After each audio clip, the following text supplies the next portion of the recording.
Hello friends, welcome to my channel. My name is Moin Singh Rathod. Today we are discussing about Ranthambore fort. आज हम बात करने वाले रणथंभौर दुर्ग के बारे में. एक ऐसा दुर्ग जिसके बारे में अब्बुल फजल ने लिखा था कि यही एकमात्र दुर्ग बख्तरबंद है.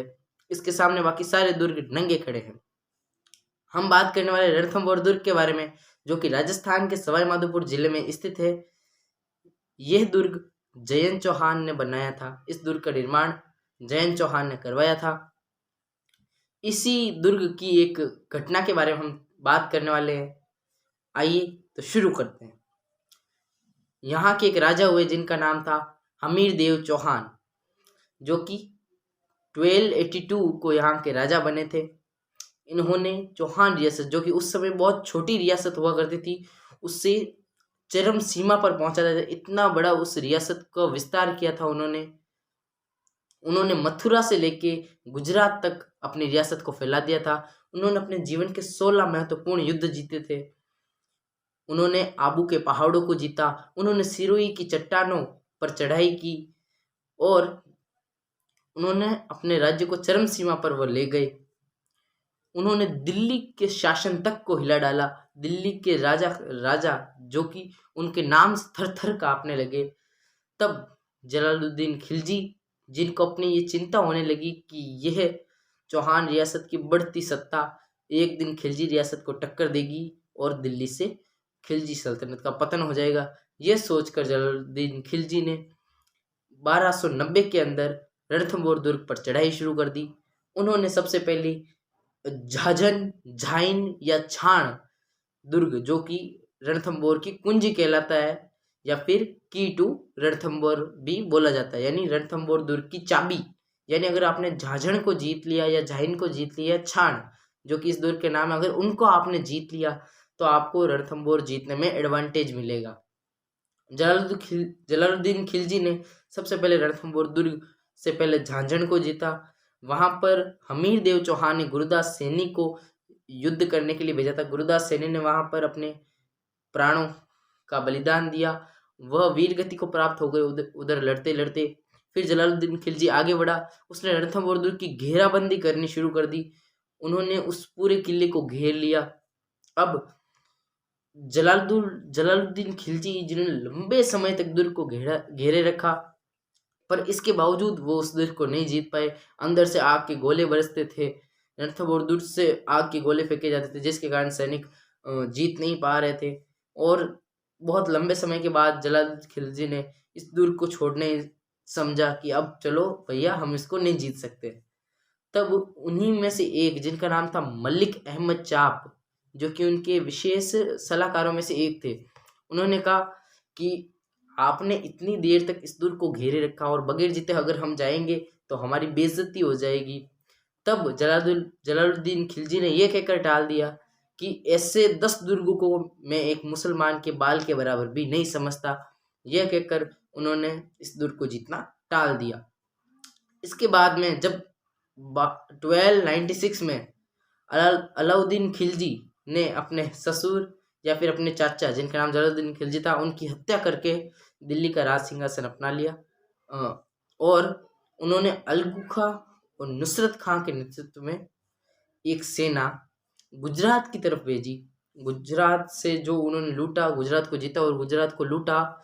उनकी लूट को लेकर उनकी सेना में आपस में लड़ाई हो गई और इसी लड़ाई के मुख्य नेता थे 2 मंगोल सेनापति, जिनमें से एक का नाम था मोहम्मद शाह और दूसरे का नाम था केबू या केब्रू. इन दोनों ने वो लूट का माल उधर से लूट लिया और वो भाग गए रणथंभौर दुर्ग की ओर. और उन्होंने शरण मांगी हमीरदेव चौहान से और हमीरदेव चौहान ने उन्हें शरण भी दे दी. और जब ये बात अलाउद्दीन खिलजी को पता चली कि उनके जो विद्रोही है वो मोहम्मद शाह और केबरू, वो दोनों हमीरदेव चौहान के पास शरण में आए हुए हैं, तब अलाउद्दीन खिलजी ने एक पत्र लिखकर हमीरदेव चौहान को भेजा कि आप ये दोनों विद्रोहियों को हमारे पास वापस भेज दीजिए, अन्यथा बहुत बुरा होगा और रणथंभौर पर खिलजियों की चढ़ाई कर दी जाएगी. इस बात पर हमीरदेव चौहान ने ये कहते हुए मना कर दिया कि गौ ब्राह्मण और शरणागत जो करे तिरस्कार तीन का, वो रक्त नहीं रजपूत का. यह कहकर उन्होंने टाल दिया। फिर क्या होना था, अब तो युद्ध होना संभव हो ही गया था। तो दोनों मोर्चों पर युद्ध की तैयारियां होने लगी। अलाउद्दीन खिलजी ने 1299 के अंदर 3 असफल प्रयास किए। पहला प्रयास अ, अल्प खा, नुसरत खा और अलगू खा, इन तीनों के नेतृत्व में एक सेना भेजी गई जो कि हिंदूवाद की घाटियों में जाकर रुकी। वहीं पे हमीर देव चौहान की ओर से भीम सिंह और धर्म सिंह, इन दोनों सेनापतियों के नेतृत्व में सेना भेजी गई। वहां पर हिंदूवाद की घाटियों में बहुत भयानक युद्ध हुआ।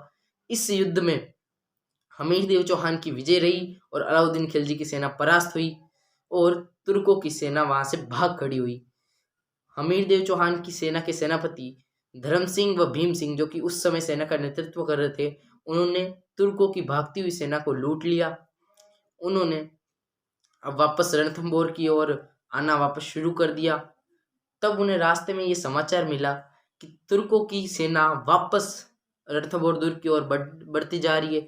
इस बात का पता लगने के बाद भीम सिंह ने अपनी एक टुकड़ी भेज दी सेना की ओर, तुर्कों की सेना की ओर, और भीम सिंह स्वयं चले गए।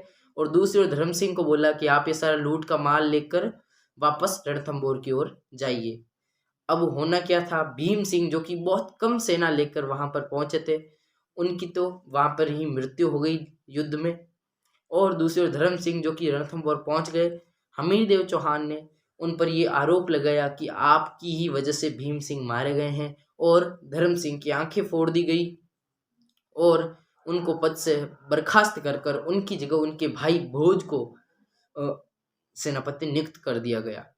अब दूसरी बार, मतलब इस मोर्चे पर तो हमीर देव चौहान की जीत हो चुकी थी। अब दूसरी बार अलाउद्दीन खिलजी की सेना के नेतृत्व में अलगू खा और नुसरत खा, ये दोनों वापस गए युद्ध करने, और इस बार उन्होंने झाझड़ या जाइन को जीत लिया। इस बार दूसरी तरफ से हमीर देव चौहान की ओर से जो सेना आ रही थी उसका नेतृत्व कर रहे थे हमीर देव चौहान के भाई वीरम, मंगोल नेता मोहम्मद शाह जो कि उस समय उनका शरणागत था, और तीसरा उनका सेनाध्यक्ष रतिपाल। ये तीनों अब की बार युद्ध लड़ने गए।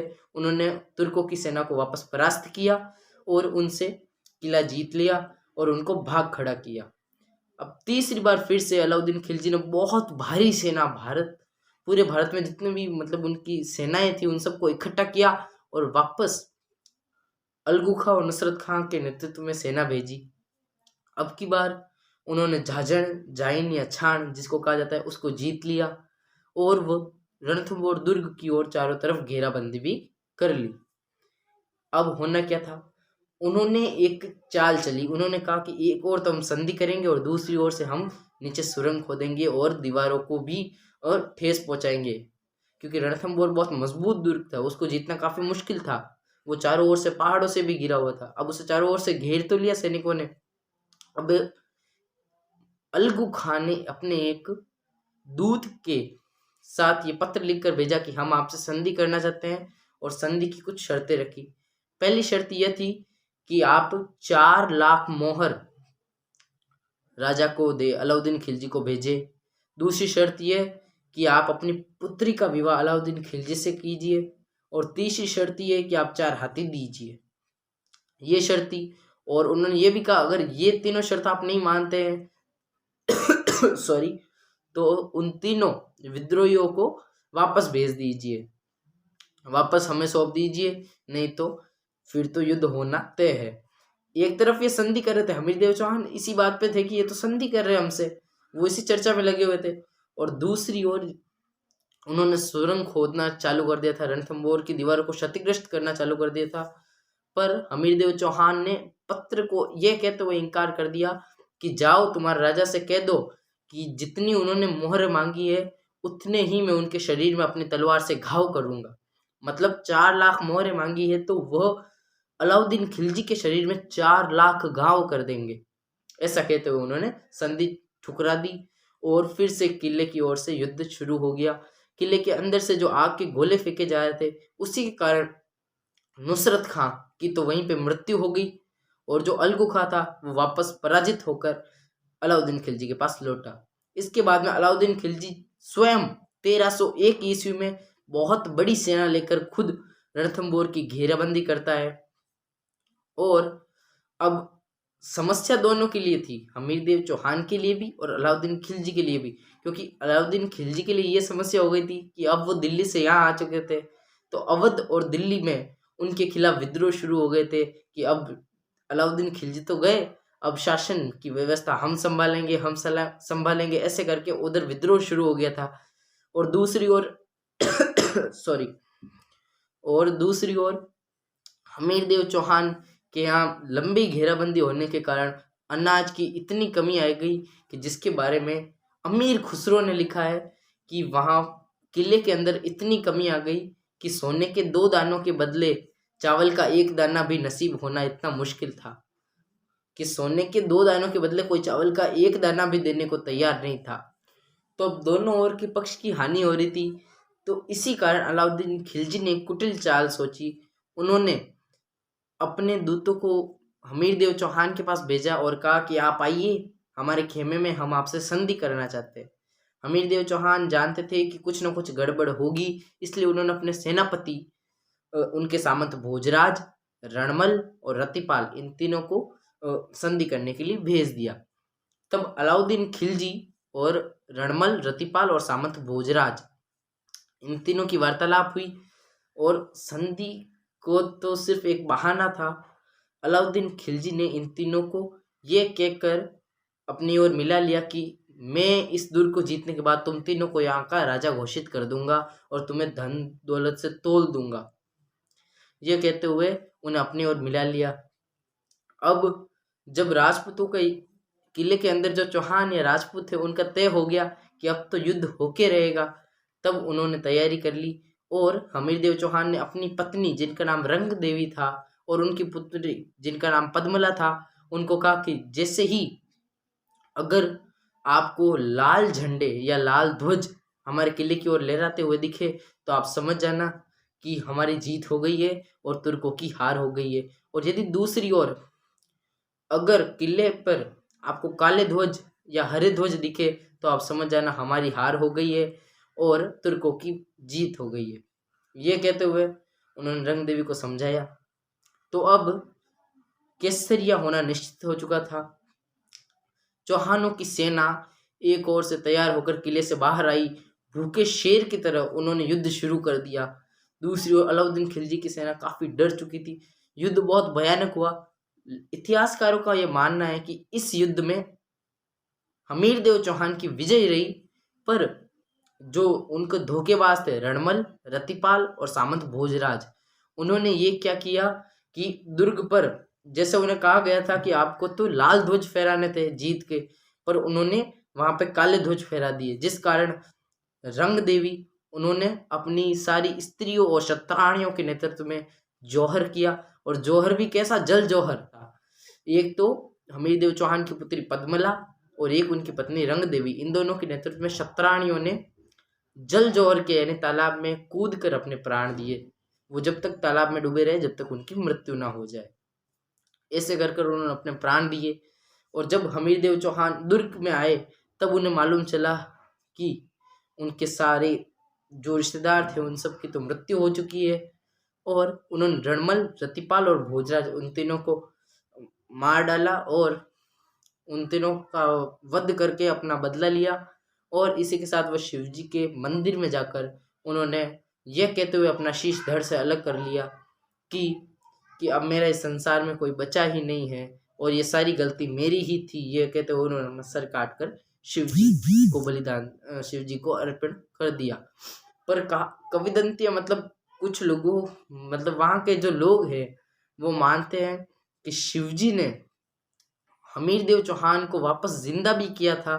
वो उन्होंने उन्हें कहा था कि मैं आपको ये सब कुछ देने को तैयार हूँ, पर फिर भी आप अपना बलिदान क्यों देना चाहते हैं। तब हमीरदेव चौहान ने कहा था, सिंह सुवर्ण सदपुरुष वचन कदली फलत एक बार, सिंह सुवर्ण सदपुरुष वचन कदली फलत एक बार, त्रिया तेल हमीर हट चढ़े न दूजी बार। ये कहते हुए उन्होंने अपना बलिदान दे दिया और मात्र 2 महीने बाद ही अलाउद्दीन खिलजी का उस दुर्ग पर अधिकार हो गया और ये जो कहानी है वो अमर हो गई। इसके बाद अमीर खुसरो ने कहा कि आज कुफ्र की दीवार ढह गई और कुफ्र का गढ़ आज इस्लाम का सदन हो गया। ये कहते हुए दुर्ग पर अलाउद्दीन खिलजी की जीत हो गई। अब हम बात करने वाले रणथंभौर दुर्ग के बारे में। ये तो थी घटना के बारे में बात, ये बहुत प्रसिद्ध घटना थी। अब हम बात करते हैं रणथंभौर दुर्ग जाना किस लिए जाता है। पहली बात तो ये, रणथंभौर दुर्ग में जोगी महल, सुपारी महल, पीर सदरुद्दीन दरगाह जो कि अलाउद्दीन खिलजी ने बनवाई थी, न्याय की छतरी या जैतर सिंह की छतरी और अधूरी छतरी, इनके बारे में रणथंभौर को जाना जाता है। और यहाँ का एक प्रसिद्ध मंदिर जो कि त्रिनेत्र गणेश मंदिर, वो भी जाना जाता है।